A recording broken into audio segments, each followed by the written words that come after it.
এটা হচ্ছে আমাদের তৃতীয় নম্বর সাইট সিন, তাই তো? এটাকে সীমানা ভিউ পয়েন্ট বলে, এখান থেকে নেপালও দেখা যায়। আর এখানে অনেকে এটাকে নেপাল বর্ডারও বলে থাকে। চলো দেখাই দুর্ধর্ষ জায়গাটা।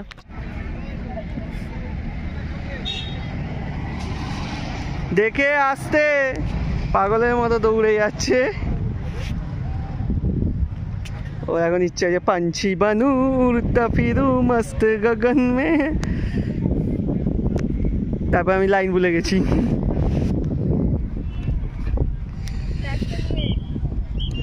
জায়গাটা খুব সুন্দর, ঠান্ডা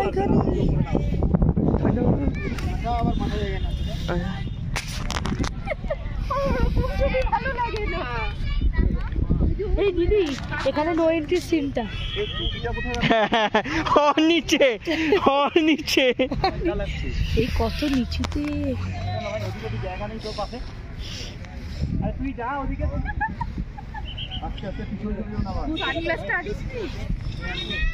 তো কিরকম লাগলো অবশ্যই জানিও, ভিডিওগুলো কেমন লাগছে।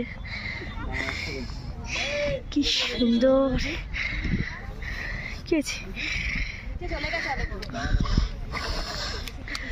যেন প্রকৃতিকে কত কাছ থেকে দেখতে পাচ্ছি না। এর নিচেও অনেকে পিকনিক করছে।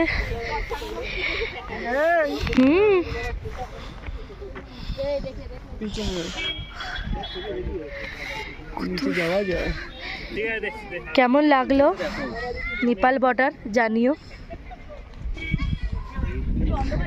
এখানে প্রচুর দোকান আছে, চাইলে কেনাকাটা করতে পারো, খাবার দাবার খেতে পারো। জানিও ভিডিওগুলো কেমন লাগছে। প্রত্যেকবার বলছি, ভালো লাগলে অবশ্যই লাইক শেয়ার সাবস্ক্রাইব করতে ভুলো না। চলো দেখা হচ্ছে নেক্সট আর একটা সাইট সিনে। এটা এসেছি, এটা হচ্ছে পশুপতি মার্কেট। একদিকে হচ্ছে আমাদের ইন্ডিয়া আর নেপালের বর্ডার, ঠিক আছে? পুরো বলতে পারো একদিকটা পুরো ইন্ডিয়া পড়ছে আর উল্টো দিকটা পুরোটাই নেপাল। এখানে অনেক বড় মার্কেট আছে, চলো দেখাচ্ছি। হাতে বেশি টাইম নেই, তাড়াহুড়ো দিচ্ছে কারণ আমাদের মিরিক ঢুকতে টাইম লেগে যাবে। শুরুতেই ভিডিও করা একটু বারণ ছিল, কিন্তু এখান থেকে ভিডিও করা যাবে। এই যে দেখো যেমনটা লেখা আছে, ওয়েলকাম টু নেপাল। নেপাল চলে এসেছি।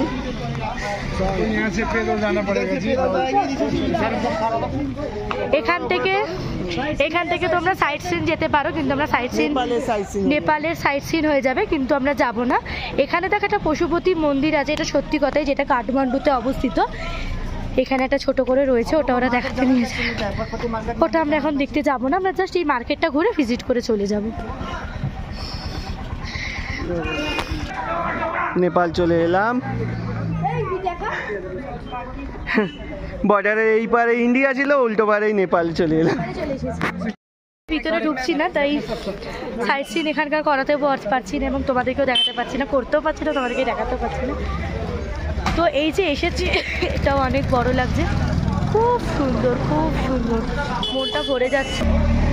তো ছোট ছোট ক্লিপ নিয়ে আসছি ভিডিওগুলো নিয়ে, অবশ্যই জানিও কেমন লাগলো। এখানে আসতেই ফোনের টাইম সব কিছু চেঞ্জ হয়ে গেছে। এখানকার একটা নিয়ম, তুমি যদি এখান থেকে গাড়ি বুক করো তাহলেই তোমাকে সাইট সিন দেখাতে দেবে এবং যেতে দেবে। আগে একটু হলেও ছিল, কিন্তু গাড়ি বুক না করলে এরা তোমাকে কিছুই দেখতে দেবে না এবং যেতে দেবে না। তো অবশ্যই তবু মনটা ভালো লাগছে যে নেপাল বর্ডারে এসেছিলাম। তো অবশ্যই জানিও ভিডিওটা কেমন লাগলো। চলো নেক্সট আর একটা সাইট সিনে তোমাদের সাথে দেখা হচ্ছে। টাটা। প্রচুর মার্কেট আছে, চাইলে এখান থেকে কেনাকাটা করতে পারো। যাও।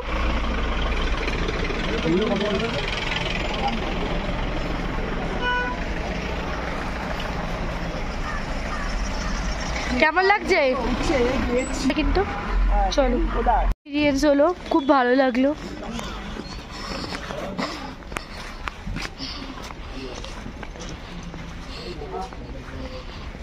কিন্তু আমরা যদি কলকাতা থেকে আসি ডাইরেক্ট নেপালে, তখন এইটা দিয়ে ঢুকে লাভ নেই, কারণ এখানে তো বানসার তৈরি করছে না, এখানে কোনো পারমিট দিচ্ছে না।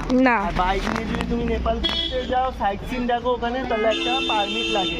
সেই পারমিটটা প্লাস হচ্ছে নেপালে ভেতরে ঢুকলে ওখানে তো ইন্ডিয়ান রুপিস চলে না, ইন্ডিয়ান কারেন্সি, ওখানে নেপাল কারেন্সি নিতে হবে, এক্সচেঞ্জ করাতে হবে। সেগুলো এখানে কিছুই হচ্ছে না, অন্য বর্ডার আছে সেখান থেকে করতে হবে। এটা হচ্ছে লাস্ট আমাদের সাইট সিন। এটার কি নাম বুম্বা? তো এটা একটা টি গার্ডেন, নামটা আমরা জেনে বলছি। এখানে আমরা একটু ঘুরবো, এখান থেকে মিরিক যেতে 10 to 15 মিনিটস লাগে। আমরা একটু সময় কাটিয়ে মিরিকে ঢুকবো, চলো দেখাই। এটার নাম হচ্ছে গোপালধারা টি গার্ডেন। আমি মনে করতে পারছিলাম না। এই ভাইটা নিয়ে এসেছে, ওর 23 বছর বয়স, খুব ভালো এক্সপিরিয়েন্স। ওর গাড়িতে এসেছি। ওখানে তো রামাডাতে দাঁড়ানোর খুব অসুবিধা ছিল বলে দেখাতে পারি না, এটা ওর গাড়ি। ফোন নাম্বার চাইলেও দিয়ে দেবো। এখানে অনেক তুমি চায়ের শপ পেয়ে যাবে, টি শপ, এখান থেকে কিনতেও পারবে। আমরা দেখবো একটু, চলো প্রথমে টি গার্ডেনটা ঘুরে নিই।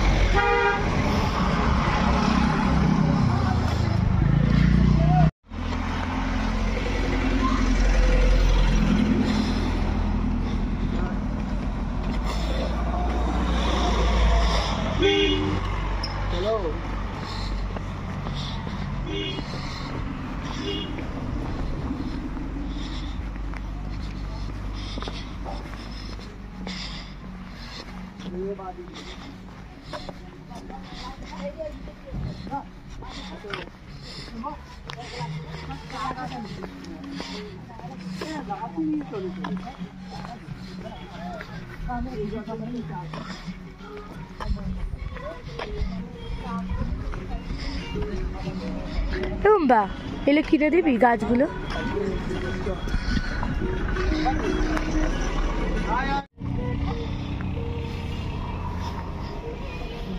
ঠান্ডা তো হাত। তো আমরা গোপালধারা টি গার্ডেনে ঢুকে গেছি।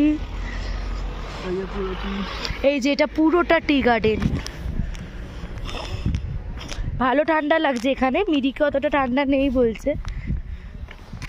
তুলবে কি চা পাতা? হ্যাঁ, এই যে কতদিনের শখ ছিল দার্জিলিং আসবো। তখন তো ছোটবেলায় তো গ্যাংটক বুঝতাম না, তখন পুরো চা পাতা মানে দার্জিলিং।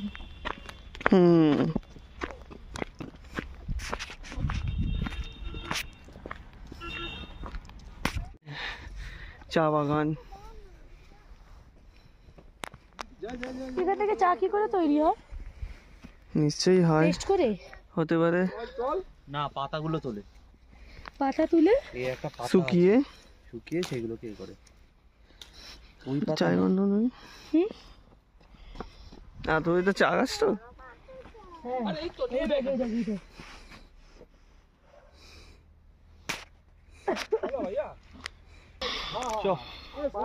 যেখানেই দেখাবে পুরো এটা চা বাগান। ভিডিওটা কেমন লাগলো অবশ্যই জানিও। তো সাইট সিনের ভিডিও এখানেই শেষ করছি। সন্ধেবেলায় মিরিকে তোমাদের সাথে দেখা হচ্ছে। টাটা।